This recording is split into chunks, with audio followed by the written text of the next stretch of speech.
On l'appelle la maison des esclaves, les plus grands de la planète. Jean-Paul II, Bill Clinton, Nelson Mandela sont venus s'y recueillir. C'est de là, de cette prison de l'île de Gorée au large du Sénégal, que des millions d'Africains ont été déportés pendant 3 siècles à destination des États-Unis ou des Antilles. 15 à 20 millions d'hommes, de femmes et d'enfants entassés dans des cellules minuscules, engraissés avant leur départ. Les plus faibles, jetés à la mer, finiront dans la gueule des requins de l'Atlantique. Cette prison, ce symbole, a été sauvé de l'oubli par un homme, Joseph Ndiaye, 84 ans. Joseph est né dans cette maison. Sans le savoir, c'est avec d'authentiques chaînes d'esclaves qu'il jouait lorsqu'il était petit. Devenu adulte, il a servi la France comme tirailleur sénégalais pendant la Seconde Guerre mondiale. Depuis, il restaure la maison des esclaves et l'ouvre aux visiteurs du monde entier. Au nom de tous mes frères, c'est le portrait de la semaine de Thierry de Mézières et Alban Torlet.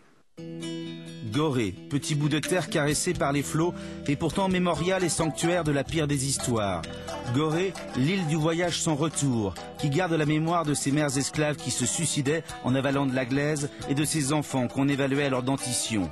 Gorée est la silhouette du vieux Joseph Ndiaye, qui se fond dans les murs roses de la maison des esclaves, dont il est le gardien et la vigie. Ce sanctuaire africain, qui est la maison esclave de Gorée, fut capitale de souffrance et de larmes. Car des innocents sont morts ici, victimes du temps de la honte. Si ces murs pouvaient parler, ils en diraient long. Heureusement qu'ils se sont tus à jamais. Et moi, je fais parler ces murs. Qu'est-ce qu'on voit derrière vous? C'est la porte du voyage sans retour. À partir de cette porte, pour ces Africains, c'était adieu l'Afrique. C'est justement à partir de cette porte que j'ai eu le privilège de recevoir le pape en février 92. Et c'est justement à partir de cette porte que le pape a demandé pardon à l'Afrique. Pourquoi? Parce que beaucoup de missionnaires catholiques, vous savez, étaient impliqués, des Noirs.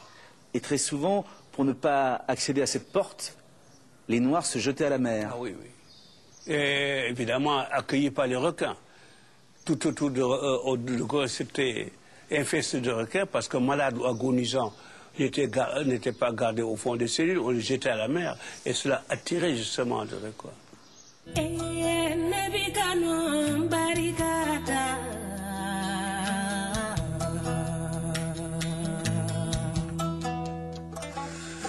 Voilà, c'est justement la chaîne que c'est pour avec vos chevilles, au moment où vous allez aux toilettes à l'extérieur. Et cette boule fait 10,3 kg que l'esclave donc était contraint de porter ainsi pour satisfaire ses besoins. Qu'est-ce que vous ressentez lorsque vous touchez ces chaînes? Je ressens que c'était un crime. Petit, je crois que vous jouez à la corde à sauter avec ces chaînes. Vous ne saviez pas ce que c'était. Vous ne saviez pas ce que c'était? Et vous dites quoi aujourd'hui? Le petit gamin innocent qui savait rien et qui sautait, qui jouait avec ça. Oui, le gamin est devenu grand et lucide aussi. Et ce boulet? Je suis incapable de porter ce boulet. Vous nous montrez un des cachots, qu'on comprenne ce que c'était? Oui, vous avez là des cachots qui font 2,60 m sur 2,60 m. Ils en mettaient 15 à 20 dans chacune d'elles, qui est assis dos contre le mur, alors des chaînes les mettaient au cou et au bras. Et là, c'était pour les enfants. Alors, ils y couchaient à même le sol, en quinconce. Séparés des parents, bien sûr. Et l'âge d'un enfant dépendait de sa denture, faute d'état civil, comme le cheval. Vous avez des enfants qui partaient d'ici à l'âge de 2 ans, 2 ans et demi, 3 ans. Alors là, c'était des jeunes filles qui étaient séparées des femmes parce que plus chères. Parce que la valeur d'une femme dépendait de ses seins, sa virginité. Alors chez la jeune fille, par contre, une fois que les seins s'affaissaient, elle n'était plus considérée comme vierge. Là au-dessus, il y avait donc des négriers qui pouvaient vivre tranquillement, alors qu'en dessous, on gémissait, on hurlait à la mort. C'est ce que je me demande, comment ils pouvaient vivre en haut avec ce qui se passait en bas. Les enfants qui crient après leur mère qui crie après les enfants. Horrible, c'est pire que l'enfer. Là, c'était les récalcitrants. Les récalcitrants. C'est là où c'était mis Mandela. Qu'est-ce que vous a dit Mandela lorsqu'il s'est recueilli dans une des cellules des esclaves? Quand il est sorti de cette cellule, c'était des larmes.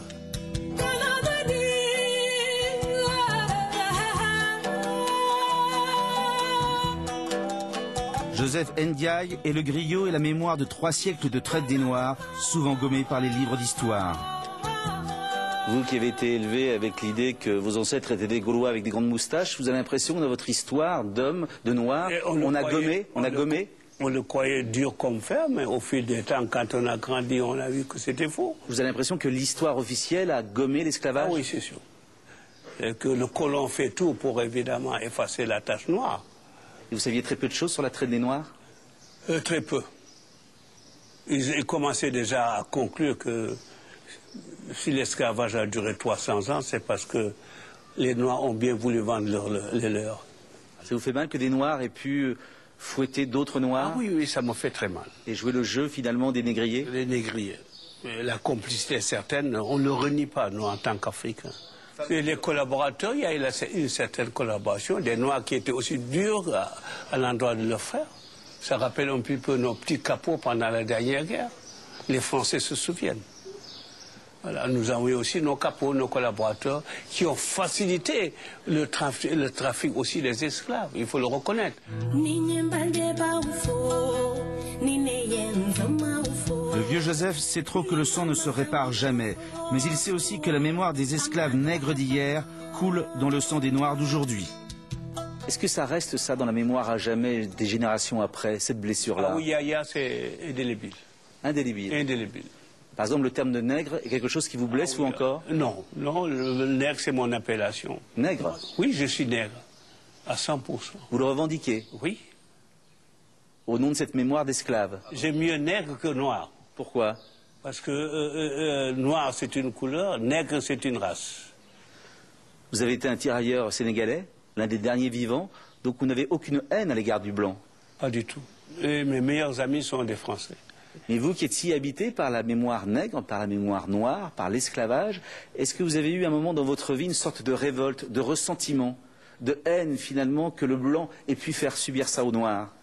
Oui, parce que bien des fois, dans l'armée française, j'étais pas très bien choyé, parce que des fois, je tombais sur des officiers qui étaient plus racistes que qui que ce soit. Les officiers français? Oui, qui me rappelaient un petit peu le comportement de leurs ancêtres. Mais je leur rendais la monnaie. Hein. Je disais que j'étais fier d'avoir cette peau-là, que j'étais fier aussi de participer à la libération, parce que on aura beau dire, ce sont les tirailleurs sénégalais en gros qui ont participé à la libération de la France. Donc vous continuez à penser que presque depuis l'esclavage, il y a toujours une suspicion incroyable sur le noir. Et puis ça ne changera pas. Et tant que je m'appellerai Joseph dans ce monde-là, tant que je vivrai, je ne cesserai de commenter ce qui s'est passé d'horreur pendant 300 ans sur cette petite île. Voilà, et le 10 mai va devenir en France la journée nationale de commémoration de l'abolition de l'esclavage. À cette occasion, Joseph Ndiaye sera reçu comme invité personnel par le président Chirac. Joseph Ndiaye qui publie ce livre, Il fut un jour à Gorée, l'esclavage raconté à nos enfants, aux éditions Michel Lafon.